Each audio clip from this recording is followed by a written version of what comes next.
Muşu ata-onasi tarafidan kamsitilgan bolalar nima uchun jamiyat tarafidan shalinib ketadi, to'qu yurak, cho'ng ishlarni qilishga jur'at qila olmaydi. Hattoki uylangan vaqtida xotindan qo'rqadigan, xotindan chiroy qiladigan bo'lib qoldi. Muşuning aqsida haqiqiy bo'lgan hikoyalar bor, men sizga deb beray. Anglanga bir, cho'qim bir anglab beqing. Yani nima degan vaqtida nurg'un ota-onalarningki farzand tarbiyalash usuli xatomi yo haddidan ortiq shu bari shu qilinmaydi. Bir olimni dut qilib qo'ydiganmi, bu mertkas shu ota-ona deb o'ylayman. Yani nima degan vaqtida bo'pmamdi unda desam, balkim nurg'unlaringlar tilishinglar mumkin meni. Shaharga kirgandan keyin shaharlik ota-onalar bilan yezlik ota-onalarningki farqi osmon zimin bo'ladi ekan. Shaharlik ota-onalar asos jihatdan hamda bolalarning keyin kelgusi bu ishlar uchun har holda bir yaxshi bir yetaklab, mushlarning nimasiga hamda ko'ngil bo'lar ekan. Lekin an sahrodik ota-onalarning nima degan vaqtida men bolani topdim, dunyoga keltirdim. Bolam men uchun bir yaralgan qul. Shu mening ishimni qilish shart deydigan u. Shuning bilan chu degan vaqtida o'zining ishidan tortib, hammanimni bolasi qig'izdi ekan. Bu qig'izishki maqsad nima degan vaqtda biz jafo tortib bola vaqtda bola cho'qqin bizning qo'limizni sovutish kerak deydigan mushtaq ideya bo'lar ekanda. Shunga bir uyda 3 bola bo'lsa, bolalar cho'ng'andan keyin hammasi ash kurik to'g'oning chujisdak ash oilada peqrabli shu bir qazo uchun 5-6 odam ash qazo uchun ishlaydi ekan. Demak, jiroqlarga nazar tashlamasangiz, jiroq shaharlarga, jiroq cho'ng-cho'ng 3 o'g'il va odam, 3 o'g'il deganda taraf-tarafga tarilib, har qanday bir yerda o'zining yana bir chiqish yo'lini tepish kerak edi. Lekin chu degan vaqtida shu ota-onaning og'ziga qilsam, ya mana assam cho'qim qilisha, etsa bo'lganligi uchun bularda taraqqiyot yo'linishi, kelgusi degandek tez yaxshi bo'lmaydi ekan. Ham mushuning oqsida qanday hikoya bor degan vaqtida endi ma'lum shu bir chat sahro yuzida deyli. Bu bola kichigidan boshlab o'z aqlliq, nihoyat dadil, tafakkur qilish iqtidorimi, bir ishlarni o'ylash, keyin kelgusini jiroqni ko'rish, dadillik bor. Lekin chu degan vaqtida nodon ota-onasi, "Sen o'qimagan bolam, sening qo'lingdan ish kelmaydi, uni sen qila olmaysan va sening savirang yo'q. Bo'ldi-ku, bu to'rtta kalni vaqsan, o'sha traktorlarni haydasang bo'ldi-ku. Nima qilsan, sening deya bilim bo'lmasa, sen o'qimagan desang" deb o'zining pushtidan qenidan tangan 9 oy 10 kun qo'saq ko'tarib tuqqan shu bolasininki nadan nakaychiligini, hatto bolasining psixik aloyidligi, uning qanday qobiliyat, iqtidorining borligini tushunmay, shu bolasini jiya yapo qilib, mashtab bisish orqali shu bir talantlik bola ya bir nat bo'lishi mumkin, ya bir katta bir nim bo'lishi mumkin. Shu bola shu ota-onaning qo'lida vayron bo'lib ketib qolgan yezilarda nurg'un bolalar. Endi siz jo'yan deyinishdagiki, ne'mat dilrabalar qaraysiz. Ularda tenfu iqtidormi bordi, lekin ularni u qilgan yaxshi bir sahna, hammasi bir danglar, shundaq bir odamning bolalari, ular kichigidan tortib to'g'ri bo'lgan usuldan tortib naqsh etish, butun gap so'z qilishdan tortib muntazam holatda tarbiyalangan. Ota-onalari ularning ortiqchiligini, ularning qiziqishini tang shu bolalarga joriy qildirib, shu holatda shu borni yurak qinini shular uchun sarf qildi. Shunga ular markaz televiziya stansiyasi bo'lsin, mamlakatimizda bo'lsin, chaqnaga yulduz bo'lib, sahnalarga chiqib, şavni, şav diliriba deb mashtaq bütün mamlakat xalqi mudun koday guamu shankan bo'lib ular mashtaq qaraydigan holatga keldi. Endi bizning yezlarda nurg'un bolalar bor. Qo'llar shunday ondan qadaqamatli kelishgan. Lekin shu nadan ota-onalar tarafidan, "Voy sen beka, qo'lingda ish kelmaysan" degan, "O sening madaniyat sayring yo'q, aqlanmas, ko'kitdanmaysa."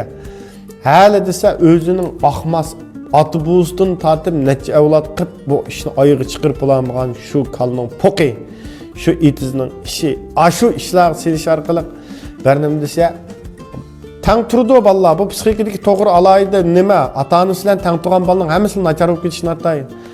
Desa, biz bola vaqmabdiq, jafo tortib, beqib cho'nqib, amdi kelganda ish qiyarimidan, oqqimidan, ko'katmidan deb shu ota-onang bilan tang tursang bo'lmaydi, yomon bo'ldi-ki. Ota-onasi bilan mashtaq degan bir nimani qilib, shu besimni qilish orqali shu aqlli bolani dut qilib qo'yayotgan ota-onalar oz emas. Demak, bayon hikoyadagi shu bola qanday bo'ldi-ki, ashundaq ota-onasi ashtamdan kamsitmay, hali desa uning ashundaq qilish orqali bu bolaning butunlay psixikasida asos jihatdan masala chiqqan. Asos jihatdan bir dut holatga kirib bo'lgan. Yana bir dadacha degan vaqtida o'zining bolasi azaldan erishiyatda qon bo'lsin, tijoratga epib. Lekin o'zining pushtidan, qinidan tamgan shu bolasiga mishash qilmaydi-da badam. Ya bolasi, "U qilmaysa bo'lmaydi. Qilma, aytma." Moshunda pasif energiya taqchi orqali bolasini shu g'alildab, moshunda qo'qanchaq, yurgi yo'q. Bir nima deysa, nim bo'pti, nim ishga? Ha, nim qilatding? Bu dunyoga kim bir nima bilan kelibdi-ki? Yalang'och keldik, yalang'och ketamiz. To'g'ri ish qildim, qonunsizlik qilmadim, qima o'ynamadim, nachar yo'llarga samidim, ayshishni.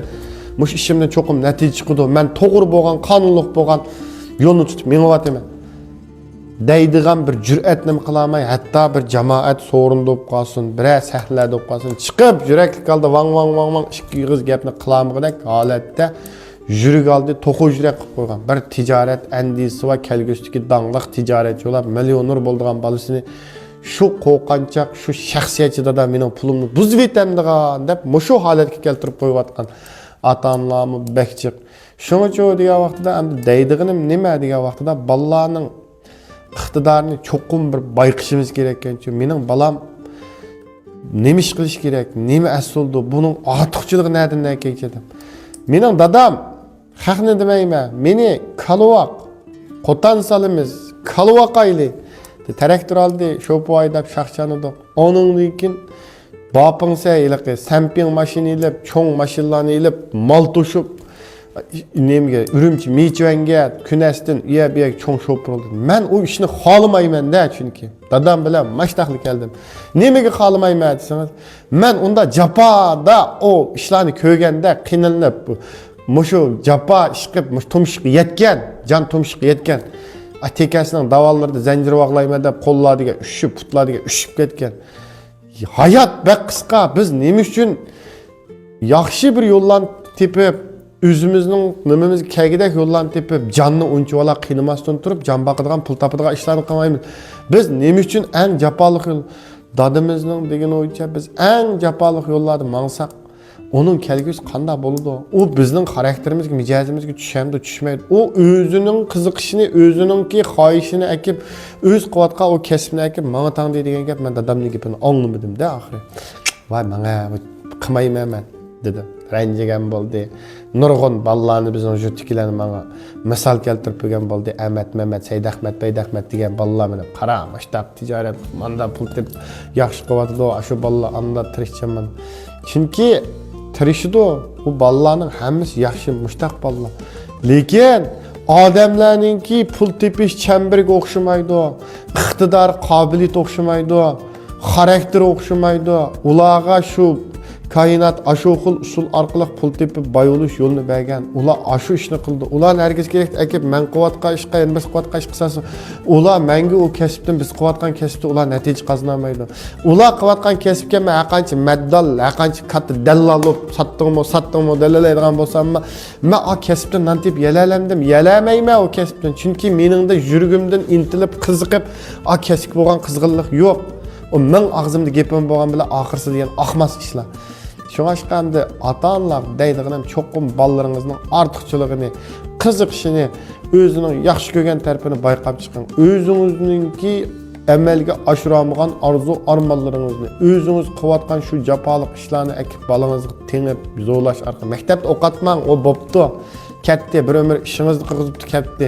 Lekin balalarning 18 yosh kirgandan keyin özüniň tanlaşı oldu. 18 yosh kirgandan keyin mörtikesi özünün pulunu öz tip qaşlashga yo'l qo'ying. Qonunga xilop qilsa, o'g'il bola bo'lib maqtыңызma, qiz bola deganni endi ma'lum vaqtcha qamda pul tepib xizmatchi bo'lguncha qilmasa, o'g'il bola degan cho'qim mustaqillik ideyasi bo'lish kerak, mustaqil fikr yurgizilish kerak. Nima uchun, nima deysa, nima ishqa deyishalish kerak. Chataga boshni tiqib yuradigan, shumsharab yuradigan bo'lib qolsa, oxirsiga kelgan chaqda bekajma ama qiyirliğinizin iştin gününü köstüydü da xotunun aqsır kirer. Xotunun sizgidan chiqmay, sizga qaranmay, ya xotunuga nima deysan, nima uchun deb shikiriz gapni qilanmay. Muşundaq işlarga mening deganim to'g'ri bo'lib qolsa, xalqim sho'di duy deb qo'yinglar. Men sizlarning uy mulkchi o'g'linglar Anvarjon, uy mulkiga oid so'raydigan mas'alatlaringlar bo'lib qolsa, undidor ham telefonda 156 28 17 95 17. Rahmat xalqim, salomat bo'linglar.